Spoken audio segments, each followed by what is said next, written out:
सुंदरा मनामध्ये भरली या मालिकेतून घराघरात पोहोचलेली अभिनेत्री अक्षया नाईक. आपल्या निरागस आणि गोड अभिनयाने तिने प्रेक्षकांची मनं जिंकली होती. तिच्या जाड असण्यावरून तिला अनेकदा ट्रोल केलं जात होतं, तर तिला यामुळे काही भूमिकांसाठी नकार देखील आले होते. असाच एक अनुभव अक्षयाने नुकताच मुक्काम पोस्ट मनोरंजन या पॉडकास्टमध्ये सांगितलाय. जवळजवळ 20 वर्ष अक्षया इंडस्ट्रीमध्ये काम करते.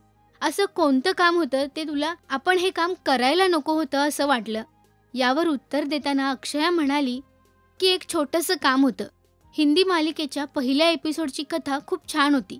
खूप छान शूटिंग झालं. त्याचा अनुभव देखील खूप चांगला होता. अक्षया पुढे म्हणाली की एका वर्षानंतर मला पुन्हा त्या मालिकेसाठी फोन आला. मी त्यांना होकार दिला. मी फार विचार केला नाही. चांगलंच असणार असा विचार करून मी गेले. त्या एपिसोडमध्ये खून होणार आहे. तिथे गेल्यानंतर ते माझ्या तोंडावर बोलले की ही मुलगी तर सुंदर आहे. त्यांनी मला काळं केलं.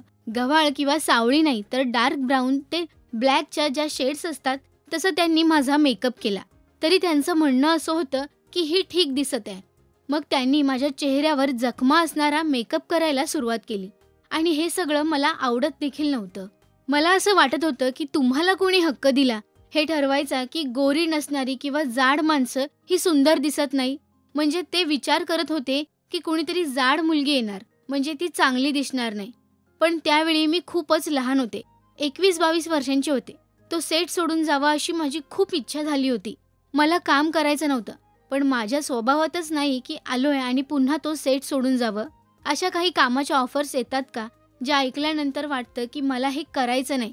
त्यावर अक्षया म्हणाली की असं एकदा झालं होतं. मी तेव्हा 22-23 वर्षांची होती.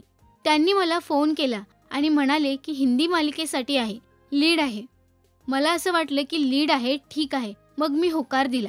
तर ते पुढे म्हणाले की तुम्हाला 8-9 वर्षांचा मुलगा असेल. त्यांनी मला संकल्पना सांगितली की ती अशी होती. 8-9 वर्षांचा मुलगा त्यांच्या वडिलांना म्हणतो, आई जाड आहे तर आपण नवीन आई आणूयात. मला ते ऐकल्यानंतर हे काम करायची इच्छा झाली नाही. असं म्हणत अक्षयाने तिचा हा अनुभव सांगितला. मंडळी, आजही कलाकारांना त्यांच्या अभिनयावरून किंवा कौशल्यावरून भूमिका न देता त्यांच्या दिसण्यावरून निवडलं जातं. याबद्दल तुमचं काय मत आहे हे आम्हाला कमेंटमध्ये नक्की सांगा. मराठी टेलिव्हिजन विश्वातील बातम्या, अपडेट्स आणि गॉसिपसाठी सबस्क्राईब करा राजश्री मराठी शोबज.